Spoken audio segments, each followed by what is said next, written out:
Hola a todos y a todas. Bueno, vamos a hablar hoy de otro capitulito más de estos temas de magia que tanto nos gustan. Hoy voy a hablar de de magia negra, ¿vale? La magia negra, porque la verdad es que magia hay de muchos colores. Esto de los colores, bueno, de hecho hay división de opiniones, ¿vale?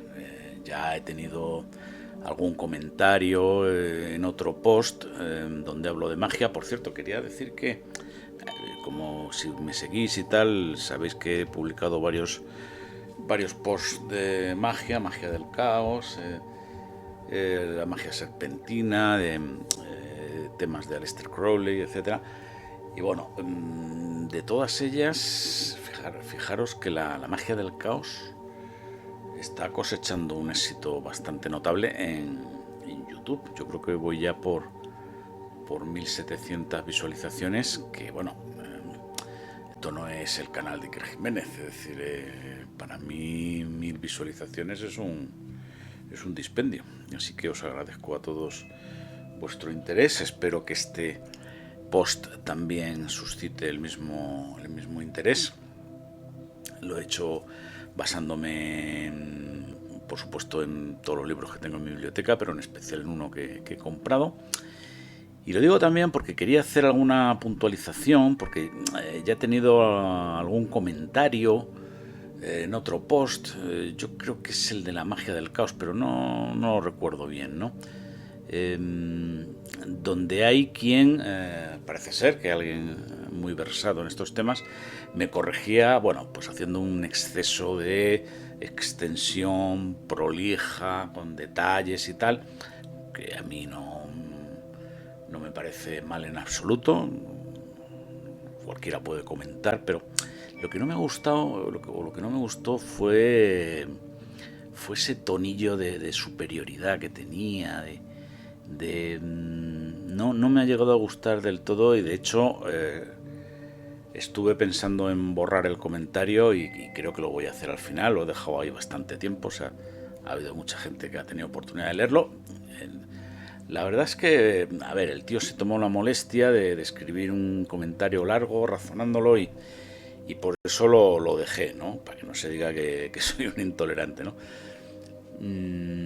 Pero es un tono demasiado bronco, ¿vale? Es decir, y tú no sabes, y por qué, y como tú no sabes, ya aquí estoy yo para explicártelo, que me vas a hacer tener que decirte las cosas, ¿sabes? No voy a suprimir ese comentario porque, a pesar ya que os digo que me gustó que lo detallara y todo esto, no me gustó tampoco el tono en absoluto, ¿vale?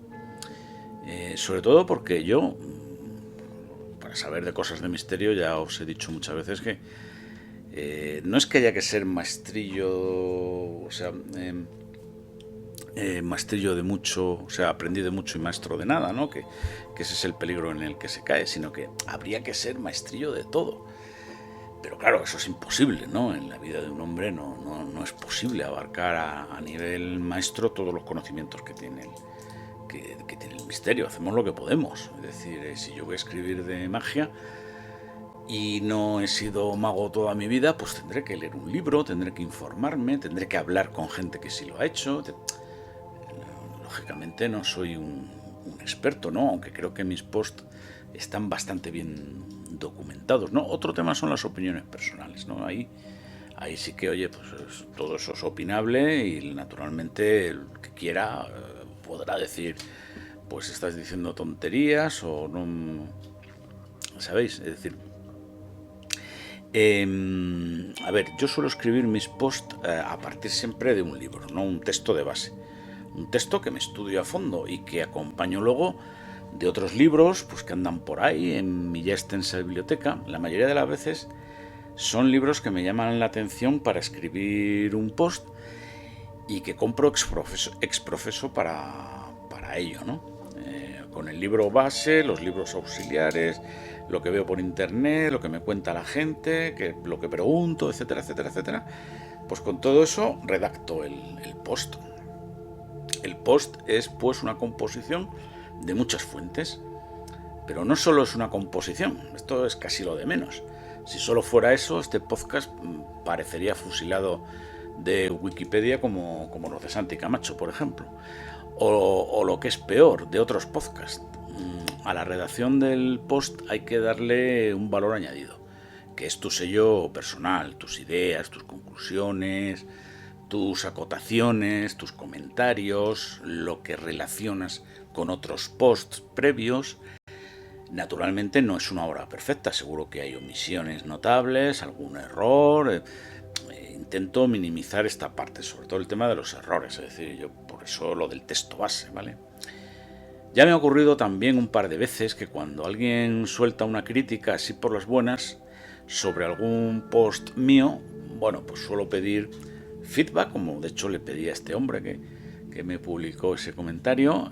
Bueno, pues oye, vale, bien, acepto pulpo, pero mira, te quiero preguntar esto o que me aclares esto otro, y siempre he obtenido la callada por respuesta. Entonces, bueno, pues dejar esos comentarios en el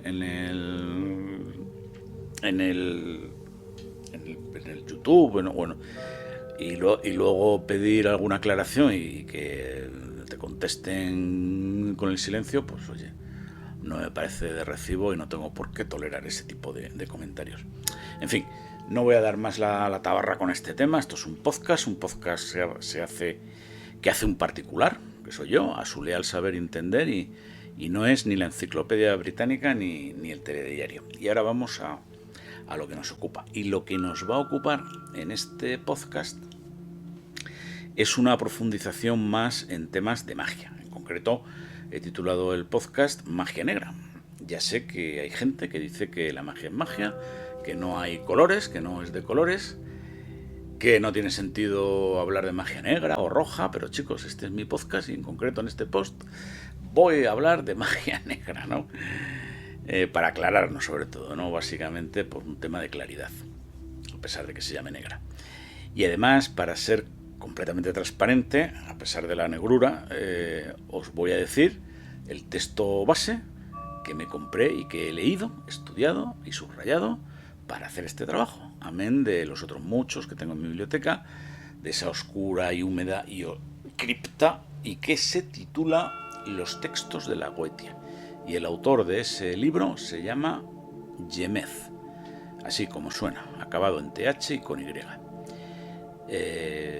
Es un muy buen libro, es algo carete, ¿vale?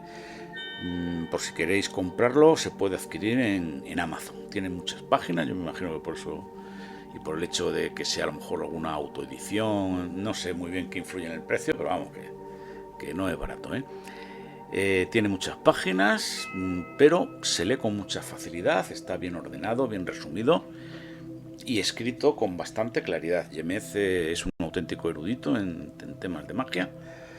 Creo que tengo algún otro texto por ahí. Es un libro largo porque es un texto compuesto de otros textos.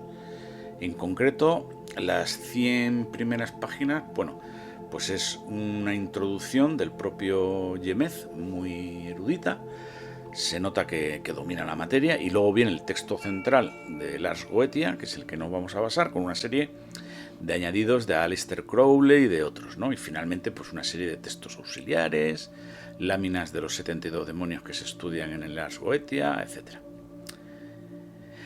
Vamos a ver qué es esto de Lars Goetia. ¿Y por qué hablo de la magia negra? Pues muy simple, porque dentro del propio libro de Lars Goetia se dice explícitamente que los demonios a los que se invoca son eso, demonios. Sí, demonios, de los que fueron en otro tiempo pretéritos ángeles y luego fueron ángeles caídos. Y no solo eso, sino que en la descripción de uno de esos demonios se dice que es particularmente fiel a Lucifer y Satán. Entonces tenemos demonios, Lucifer, Satán, invocaciones, porque Lars Goetia es un grimorio medieval, es decir, un libro de invocaciones. Pues ¿eso qué es? Eso es satanismo. ¿Le llamamos magia? Pues entonces será magia negra, ¿no? En cualquier caso, y para distinguir esta magia de otros tipos de magia, la llamaré en este post magia negra. Así tenemos que la teurgia serían las prácticas de magia ceremonial relacionadas con lo divino, mientras que la goetia, en contraposición a la teurgia, serían prácticas de magia ceremonial para conjurar y atar espíritus menores para que esos espíritus menores cumplan bajo cierta coerción la voluntad del mago. En el Ars Goetia hablamos de 72 espíritus malvados o demonios que, según la leyenda, fueron dominados por el rey Salomón para someterlos y ponerlos a su servicio. En el texto del Ars Goetia se hace una descripción completa de los nombres de estos espíritus, características, sellos, títulos, rangos y número de legiones que controlan, así como los tipos de favores o concesiones que le pueden hacer al mago, ¿vale? O sea, esto no es más que esa parte, ¿no? Porque el Ars Goetia se compone de muchas partes.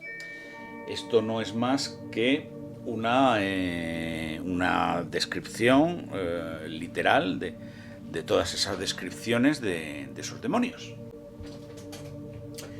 Entonces, es bueno leérsela porque nos aporta pues, una gran cantidad de conocimiento, pero en cuanto al tema de las invocaciones nos aporta poco, ¿vale? Eso está en otras partes del libro. El mago, pues, debe invocar a estos demonios con un ritual muy elaborado, ¿vale? Porque esto es magia ceremonial, en el cual debe protegerse con círculos mágicos, sellos y nombres divinos. Se insiste mucho en que no es una práctica satánica. De hecho, Yemez insiste en ello, ¿vale? En esas primeras 100 páginas de estudio se abunda sobre el tema de que no es una práctica satánica. Yo no estoy de acuerdo, por lo que ya os he contado antes. Es una práctica satánica pura y dura. Si invocas a Satán o a sus demonios, pues eso es satanismo. Vamos, aquí en China. La conexión bíblica. Bueno, ¿y por qué me he fijado en este libro, en el Ars Goetia? Porque grimorios medievales, un grimorio básicamente es un libro de invocaciones, ¿vale? De hechizos y todo eso. Grimorios medievales hay muchísimos, ¿vale? Se argumenta que las invocaciones del Ars Goetia no son satánicas porque se trataría de obligar a esos 72 demonios o espíritus mediante el uso de diversos nombres del Dios de la Biblia. Se amenazaría a dichos espíritus incluso con el infierno y ejerciendo el poder del mago en el nombre de la Virgen y de Jesucristo. A diferencia de otros grimorios medievales, en el Ars Goetia solo se hace referencia al Antiguo Testamento, ¿vale? Para que sea válido para todas las religiones abrámicas, precisamente, que comparten el Antiguo Testamento. Las religiones del libro, o sea, el cristianismo, el islam y el judaísmo. Y yo creo que es el punto fuerte del Ars Goetia. ¿Por qué son fuertes las religiones del libro? Es decir, de la Biblia. El libro es la Biblia. Pues por el libro, precisamente por eso. ¿Por qué otras religiones como el zoroastrismo o el mitraísmo no han prosperado? Pues porque no tienen un libro bien establecido. Entonces, el hecho de que el Ars Goetia se base en el Antiguo Testamento de la Biblia y en concreto en los libros que hablan del rey Salomón y en el llamado Testamento de Salomón, bueno, pues esto le da un marchamo de credibilidad y de antigüedad que no tienen otros grimorios. El problema con estas cosas, las religiones, las artes mágicas, los ángeles, los demonios, etc., es la credibilidad. Justamente habrá gente que piense que la Biblia no da credibilidad a nada, pero esto no es cierto. Es un libro cerrado, válido para varias religiones que tiene coherencia interna, incluso entre ellas, entre las mismas religiones, aunque hayan sido enemigas y sean enemigas aún. Cuando nos advierten que una práctica esotérica y oscura es peligrosa, es porque lo que ocurre cuando practicas esa práctica, valga la redundancia, esotérica y oscura, pues es que funciona. Y funciona porque tiene una base religiosa y bíblica, fuera de toda duda, que podrá decirse que la relación con Salomón no se puede demostrar, etc. Pero cuando hablamos de magia, hablamos de la voluntad del mago de hacer magia. Al final, eso es lo que cuenta. Por eso la magia del caos funciona. La magia del caos no tiene libro de rituales, ni siquiera tiene rituales, porque los toma de otras escuelas mágicas. Simplemente da una idea genial, y es que cada mago utilice las técnicas, rituales, principios que le funcionan a él, ¿no? O sea, ¿cuál es el mejor vino del mundo? Pues el que me gusta, ¿vale? Ahí terminan todos los cursos de vino y de enología y de todo eso. El mejor vino del mundo es el que me gusta. El mejor ritual mágico del mundo es el que me funciona. Entonces, pues al final el mago se queda con los rituales que más le resuenen, vaya, como se dice ahora. El Ars Goetia se inscribe en lo que conocemos como magia ceremonial o ritual, es decir, justo lo contrario de la magia del caos. Aquí vamos a encontrar una serie de rituales que hay que cumplir a rajatabla para que funcionen. Y ojo que son rituales pesados, complejos y larguísimos. Pero eso no es lo peor. Lo peor son que las preparaciones y toda la parafernalia que conllevan, o sea, vamos a necesitar un templo para empezar. Eso para empezar. Que como mínimo tiene que ser una habitación de nuestra casa o de otra casa despejada de muebles y que tampoco sea muy pequeña, porque tendremos que trazar ahí un círculo mágico que mide 3 metros en el suelo, ¿no? Para que proteja al mago de las entidades que convoca. Esa habitación tiene que estar en una casa tranquila, sin ruidos, para hacer los preparativos y convocaciones sin ser importunados. Eso es muy importante. Las preparaciones pueden durar muchos meses y ser agotadoras. Esto sin duda ha echado para atrás a muchísimos candidatos a practicar el Ars Goetia. Aleister Crowley insiste en la idea de que las entidades que invocamos en los rituales de magia negra goética no son exactamente demonios, sino partes de nuestro inconsciente o de nuestro lado oscuro, dando así una interpretación psicológica o psicologista del Ars Goetia. El rey Salomón. El Ars Goética está basado en el relato bíblico del rey Salomón, que muchos conoceréis, citado en el primer libro de Reyes y en el segundo libro de Crónicas del Antiguo Testamento. Estamos hablando, pues, de en torno al año 1000 antes de Cristo. Esto nos da una profundidad de 3000 años a los conocimientos escritos en el Ars Goética, y de ahí su importancia y sobre todo de su credibilidad. Salomón fue un rey sabio que pidió a Dios sabiduría en lugar de riquezas, y Dios se lo concedió, porque además fue Dios el que se lo dijo: oye, ¿qué quieres? Te voy a conceder lo que me pidas. Y Salomón podía haberle dicho: quiero ser rico, pero pues no, pidió sabiduría. Tener en cuenta que estamos en plena época veterotestamentaria, y cuando decimos Dios, los israelitas de esa época están pensando en Yahvé, ¿vale? Salomón construyó el primer templo de Jerusalén y metió dentro del templo, en la zona más recóndita y sagrada, en el llamado Sancta Sanctorum, ¿qué es lo que metió? El Arca de la Alianza. ¿Y qué es el Arca de la Alianza? Pues básicamente es un teléfono o línea directa con Dios, ¿vale? En la Biblia, si lo leéis, se describe a la perfección cómo se construyó el arca, de qué materiales está hecho, las medidas. Eso tiene luego un montón de arquetipos y de simbología. O sea, si queréis echar un par de días o 3 estudiando el Arca de la Alianza, no vais a perder el tiempo, eso os lo aseguro. La sabiduría demostrada por el rey Salomón podemos leerla en los libros de Proverbios y Eclesiastés del Antiguo Testamento. ¿Por qué es importante Salomón en relación con la invocación de demonios?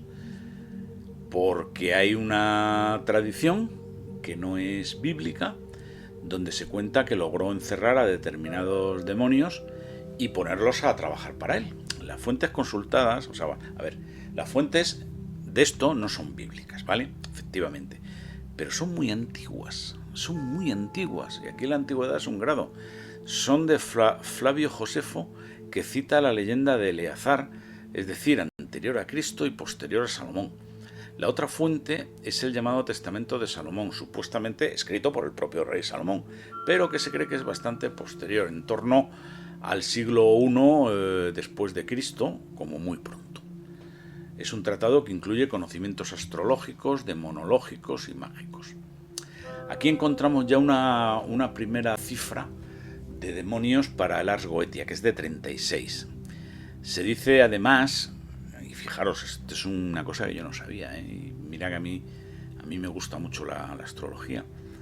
Se dice que estos 36 demonios gobiernan los 36 decanatos de los signos del zodíaco. Y esto es muy importante porque nos está hablando de una relación estrecha entre los demonios y la astrología, ¿no? Esto que se decía a veces, no, la astrología no es una práctica ocultista ni satánica ni nada. Pues si no llega a serlo, yo no lo sabía, o sea, yo me he enterado leyendo este libro. Como sabéis, cada signo del zodíaco abarca pues 30 días aproximadamente, 12 meses, 12 signos, un mes tiene 30 días, en fin.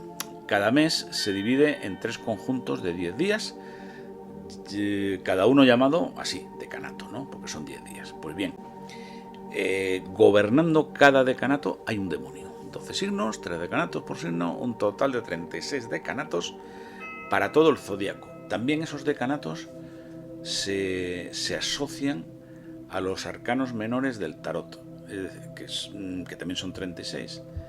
En concreto son los números del 2 al 10 de cada palo, ¿vale?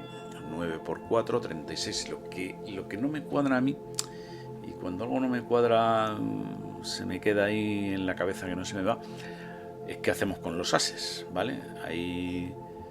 Hay 23 arcanos mayores, creo, o 22.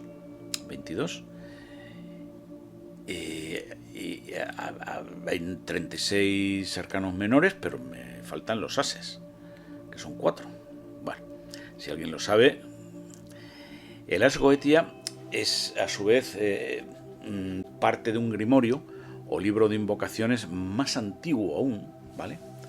Llamado la clavícula de Salomón. Clavícula aquí se refiere a pequeña llave y no al hueso del cuerpo humano. Vemos también que el Ars Goetia no surge de la nada, como ya hemos comentado, ¿vale? Es decir, el Ars Goetia se basa en otros textos, todavía más antiguos. Se construye pues a partir de muchos textos anteriores a lo largo de los siglos y además, al contrario que la Biblia, los copistas del Ars Goetia, lejos de respetar los textos originales, pues van haciendo de su capa un sayo y van añadiendo ideas e información de su propia cosecha. Por ejemplo, hay quien añadió a los 72 demonios con los que se trabaja en el Ars Goetia el nombre de 72 ángeles que los gobiernan. Bueno, eso ya es, digamos, de cosecha posterior. La aparición de los demonios. Bueno, pues esto es magia y negra. La cosa va de invocarlos con cierta seguridad para el mago, básicamente, y que esos demonios aparezcan y obedezcan al mago y que le concedan lo que el mago pide. En eso consiste este juego. Así pues, dado que esto es magia ceremonial y ritual también, se supone que el mago ha hecho todo lo que tenía que hacer y ya estaríamos en condiciones de que el espíritu invocado aparezca. ¿Aparece el demonio físicamente? Bien. El mundo físico no parece ser el lugar más apropiado para recibir a unos seres cuyo hábitat natural es el mundo astral. Lo que buscamos es la manifestación de un espíritu que sea perceptible en el astral.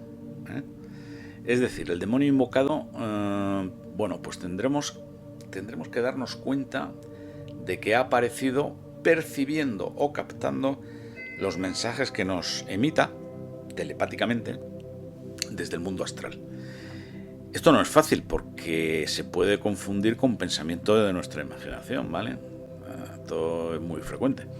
Solo podemos decir que cuando el demonio se comunique con el mago, este lo va a saber perfectamente. Bueno, también es frecuente eso, ¿no? Es decir, se puede confundir con muchas cosas, pero tú no te preocupes que cuando sea de verdad te vas a enterar. Bueno, vale, aceptamos pulpo. La interacción con el espíritu goético se produce percibiendo mensajes desde el astral. Suele notarse que es un demonio cuando sientes una gran otredad. Otras veces puede ser algo más físico, como una mano fuerte que te agarra la mano, que agarra la mano del mago y le obliga a escribir las respuestas. Puede ser algo perfectamente físico. Y eso me recuerda que una técnica que a mí me funciona muy bien es la escritura automática. Tengo pendiente hacer un listado muy en la línea de la magia del caos, de las técnicas mágicas que me funcionan. Eso es algo que todo mago debería hacer. Bueno, la verdad es que no sé si me funciona, pero al menos las que más me gustan o las que más me resuenan son esas.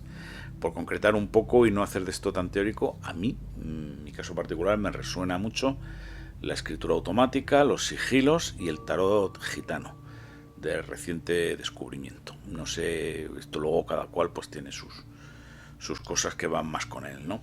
No hay que olvidar, además, hacer el consabido ritual de destierro, es decir, una vez invocado el demonio y supuestamente obtenido de él lo que deseamos, bueno, pues debemos enviarlo de vuelta al astral. Para eso se hace un ritual de destierro. En el fondo, el ritual de destierro es de alguna forma olvidar lo que se ha pedido para que no tenga interferencia alguna. O sea, yo alguna vez he hecho algún sigilo y como ritual de destierro mío que me he inventado sobre la marcha, pues lo he metido entre las páginas de un libro. He hecho el sigilo con mi programa de hacer sigilos, lo imprimo y lo olvido entre las páginas de un libro. ¿Me ha funcionado? Pues no lo sé. Supongo que no mucho, pero es que tampoco soy un mago profesional. Por eso me gusta la magia del caos, ¿no? Porque puedes experimentar. Y ya metidos de lleno en el ritual para evocar o invocar a los demonios, ¿cuántas personas son necesarias para esa invocación? Pues podría ser uno, pero lo ideal es que sean dos. Para ello nos fijamos en la técnica usada por el mago John Dee, que invocaba a los ángeles de Enoch. Por eso se llamaba magia enoquiana a lo que practicaba John Dee, y necesitaba a alguien que fuera el que recibiera las respuestas de estas entidades que estas entidades transmitían desde el mundo astral. El método de comunicación que John Dee empleaba pues era básicamente un espejo de obsidiana. Allí, reflejados en ese espejo, pues aparecían los demonios.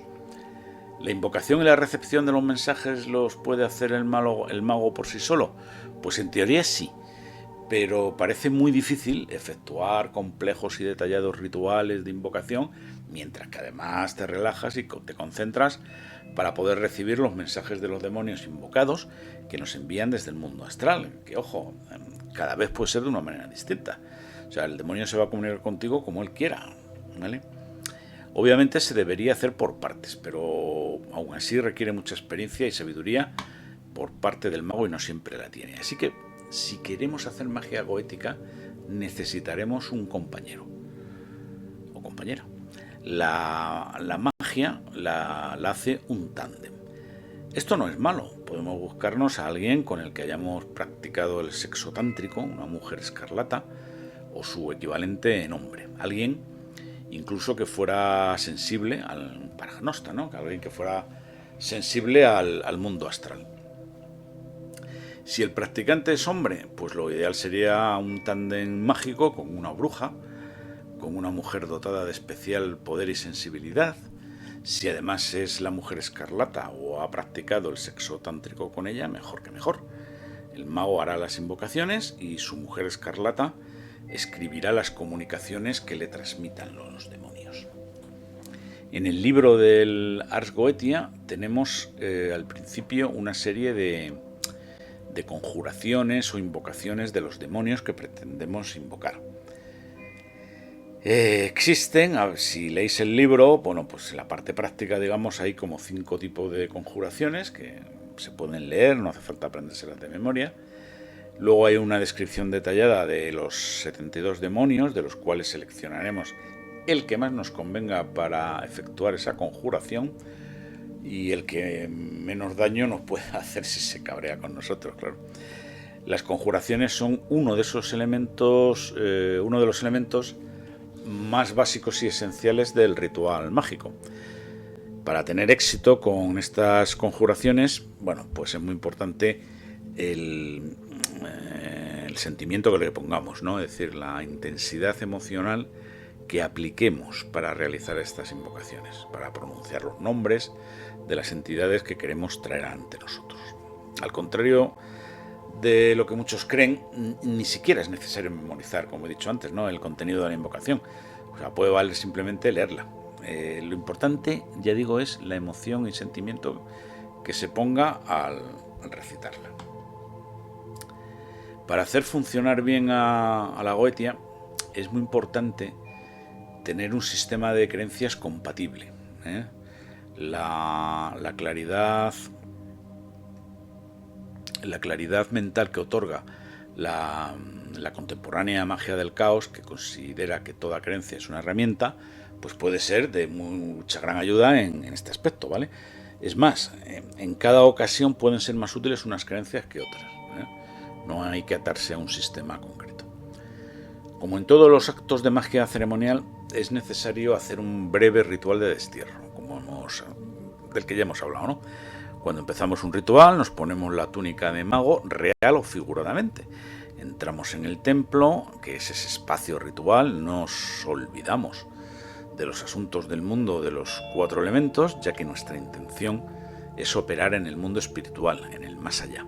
Es el momento de olvidarnos de nuestras ideas acerca de la realidad, de nuestras creencias religiosas, etc. En el fondo, el ritual mágico ocurre en una dimensión diferente que está temporalmente aislada del resto del universo. Tu objetivo tiene que ser acabar con toda posible resistencia interior y facilitar la creación de realidades emocionales apropiadas para que en último término se posibilite la aparición de ese poder mágico que al final es el que va a producir los resultados prácticos que el mago está persiguiendo, ¿no?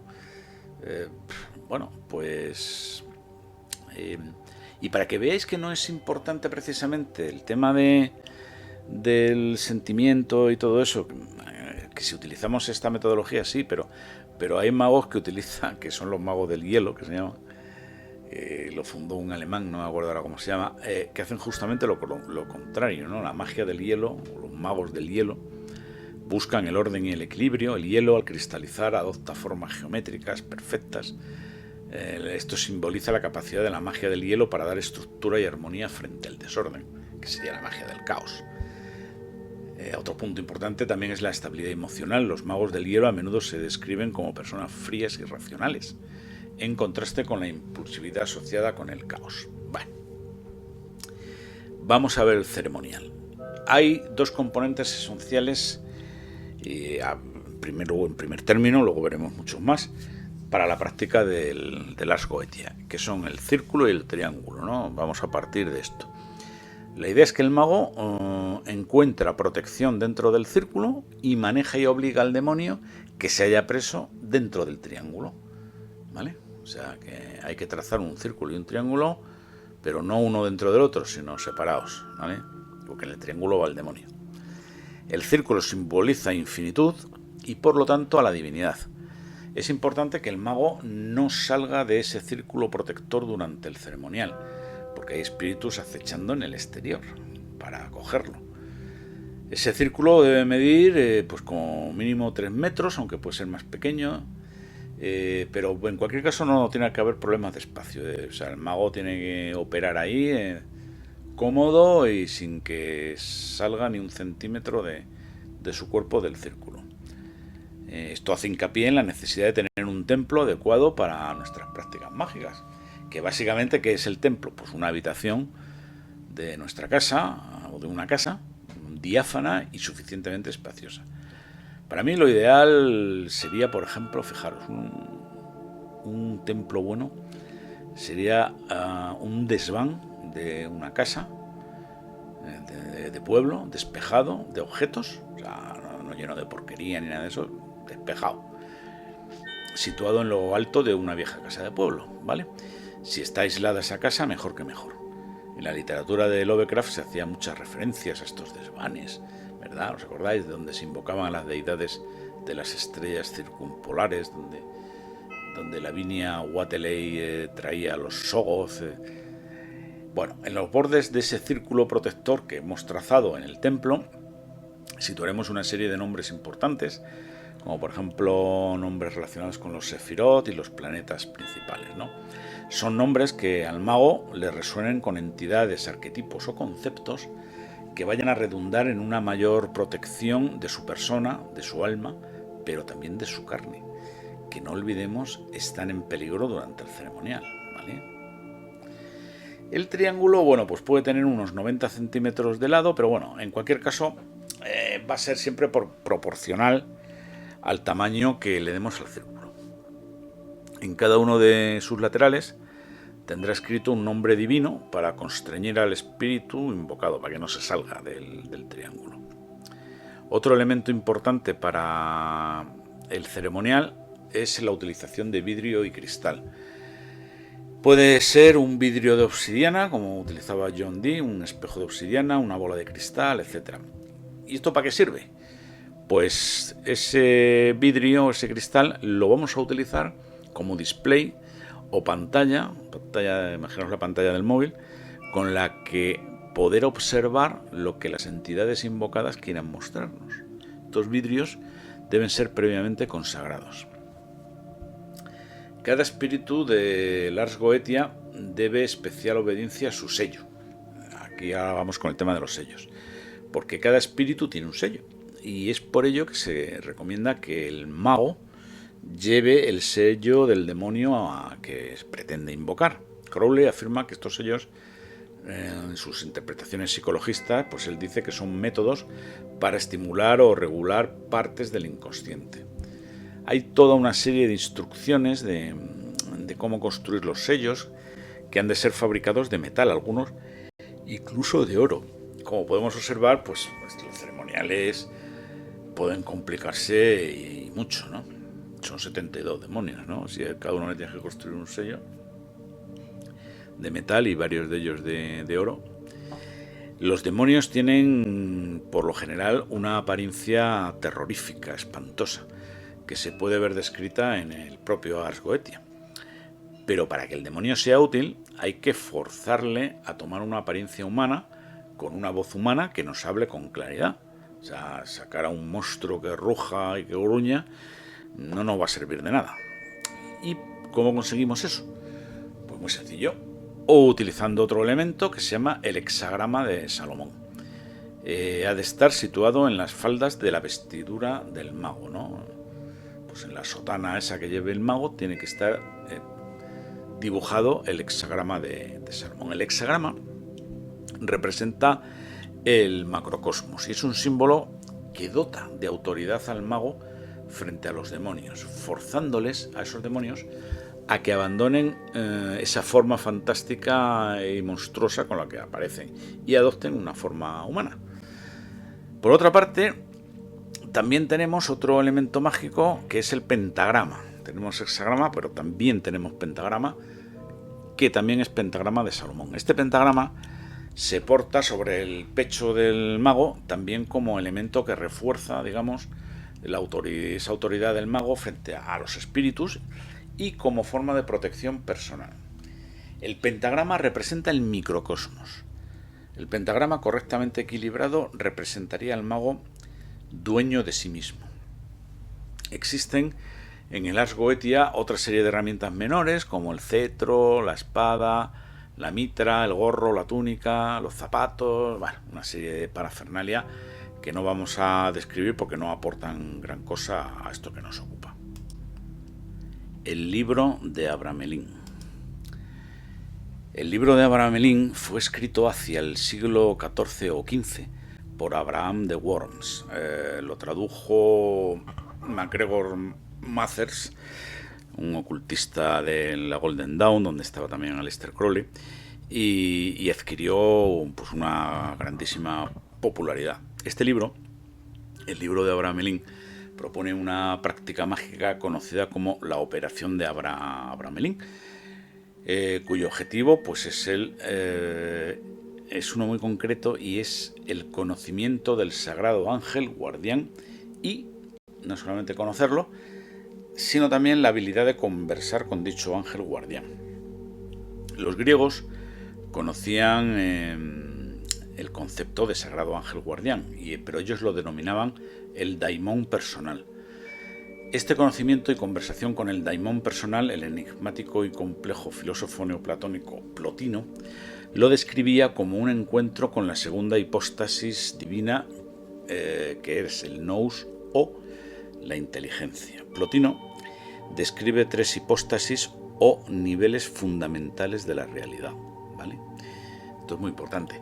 El uno es el principio supremo y absoluto, el origen de todo. Es completamente trascendente, más allá del ser y del pensamiento. Y es la fuente de toda realidad. El uno es perfecto y simple, y de su plenitud emana todo lo demás. El nous o intelecto, que es la segunda hipóstasis. El nous surge por emanación del uno, ¿vale? Esto es parecido a Dios y Jesucristo. Bueno, por lo menos a mí me suena similar. Es la primera realidad en la que el uno se refleja a sí mismo y contiene las formas inteligibles o ideas platónicas. El nous es el reino del pensamiento puro, donde todo lo que existe está contenido de manera perfecta e ideal. Representa el pensamiento divino y la razón universal. Está en una relación de contemplación hacia el uno y al hacerlo genera el orden del cosmos inteligible. Es dual en cierto sentido, pues abarca tanto el acto de pensar como los objetos pensados, las formas inteligibles. Bueno, pues la tercera hipóstasis sería el alma, surge del nous y es el principio vital que conecta el mundo inteligible con el mundo sensible. Es el responsable del movimiento y la multiplicidad y tiene una parte superior que contempla el nous y una parte inferior que se relaciona con el mundo material. En resumen, la segunda hipóstasis, el nous, es el nivel intermedio entre el uno trascendente y el alma, actuando como puente entre la perfección absoluta y la diversidad del cosmos. Es el principio del pensamiento divino y el lugar donde residen las formas eternas que estructuran la realidad.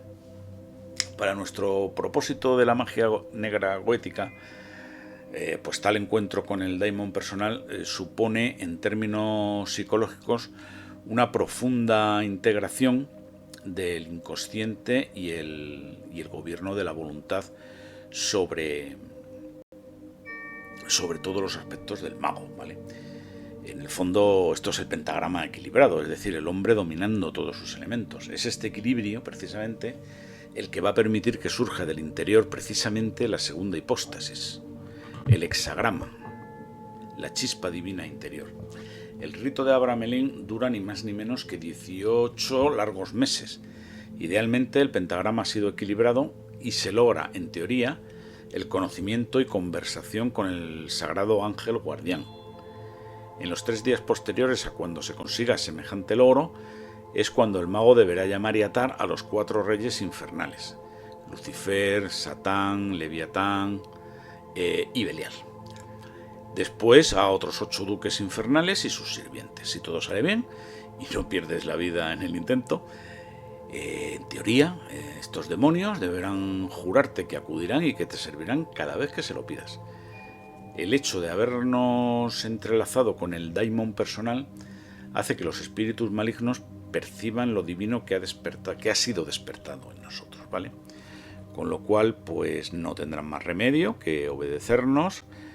Y en fin, después de ímprobos esfuerzos, el mago habrá avanzado lo suficiente y los espíritus aéreos, fijaros lo que dice, aéreos, percibirán y respetarán ese poder. Estos llamados espíritus aéreos son los tripulantes de los ovnis, los sujetos que se aparecen en los encuentros cercanos en la tercera fase, las abducciones, los visitantes de dormitorio, las apariciones en la carretera, la chica de la curva, Slenderman, el hombre del sombrero, los encuentros con seres interdimensionales, etc.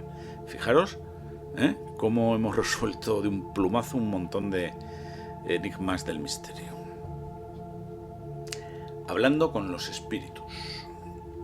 Se supone, ya hemos llegado hasta este punto en el que hemos hecho todo el ritual mágico con toda la parafernalia que conlleva la magia ceremonial, y llega la hora de hablar con el demonio y pedirle aquello que deseamos, lo cual puede ser pues cualquier cosa. Entender el idioma de los animales, descubrimiento de tesoros ocultos, el futuro, etc. Hay que dejar claro que no es necesario todo el aparataje de la magia ceremonial. Con un simple sigilo de los de la magia del caos se pueden obtener resultados directos. Cuando hagamos una invocación, esta deberá ser al espíritu más apropiado y o más benévolo de los 72 del catálogo de Lars Goetia. Por supuesto, habremos de purificar nuestro cuerpo bañándonos y dejar en otra habitación cualquier aparato electrónico. El ritual ha de ser realizado por la noche y se realizará un ritual de destierro del pentagrama para limpiar básicamente el templo de influencias no deseadas. Es muy conveniente trabajar con un paragnosta, un sensitivo, una mujer, que son las que tienen estos poderes básicamente, pues para facilitar o canalizar la respuesta o posibles respuestas que los demonios nos van a proporcionar, que nunca sabemos por dónde van a salir ni de qué manera lo van a hacer.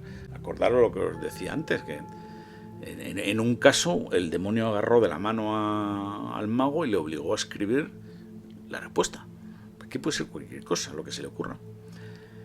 Bueno, pues cuando hipotéticamente hayamos recibido tal respuesta, pues ya podemos dar el preceptivo permiso para despedir al espíritu. Volvemos a realizar un ritual de destierro para limpiar toda posible impureza astral o energía residual. Y bueno, pues aquí hay que aplicar las máximas de la magia, del mago, que ya todos conocemos. Saber, osar y callar.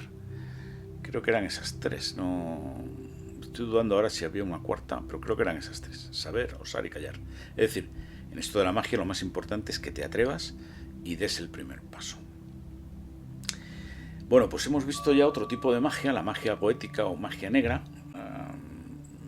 Bueno, la magia negra, como acabamos de ver, básicamente es satanismo, no porque lo diga yo, sino porque, como acabamos de ver, en el propio ritual de invocación se invoca a Satanás, a Lucifer, a Leviatán y a Belial. Entonces, está claro que si esto no es satanismo, no sé yo qué va a ser satanismo entonces.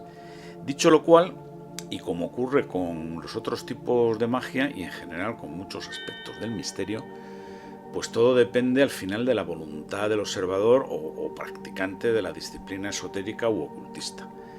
Si yo quiero contactar con un demonio goético y lo quiero de verdad, ese contacto va a ocurrir antes o después. Si tengo voluntad de contactar con entidades a través de psicofonías o psicoimágenes, esas entidades y otras muchas van a aparecer. Van a tardar 2, 3, 4 semanas en hacer el primer contacto, pero vas a contactar con esas entidades. Si quiero contactar con el más allá mediante la escritura automática o la Ouija, el contacto con el otro lado se va a producir incluso más rápidamente que con la transcomunicación instrumental. Si quiero convocar espíritus a través del espejo de una bola de cristal, más pronto que tarde los acabaré viendo.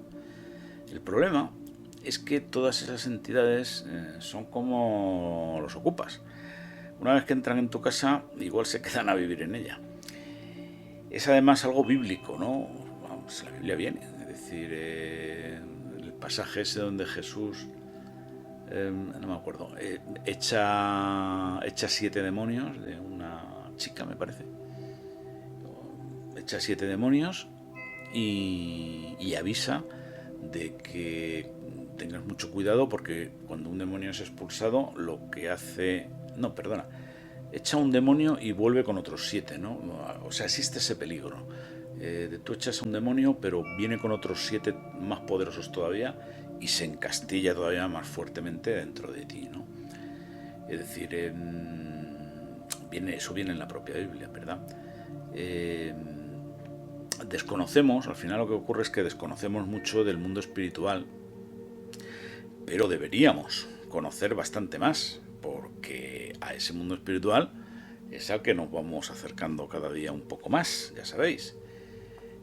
Y la gente que entiende de esto, lo que nos dice, lo que nos transmite, es que lo único que nos llevamos a ese mundo espiritual, después de la muerte, son los conocimientos que hemos aprendido en nuestro paso por este planeta purgatorio.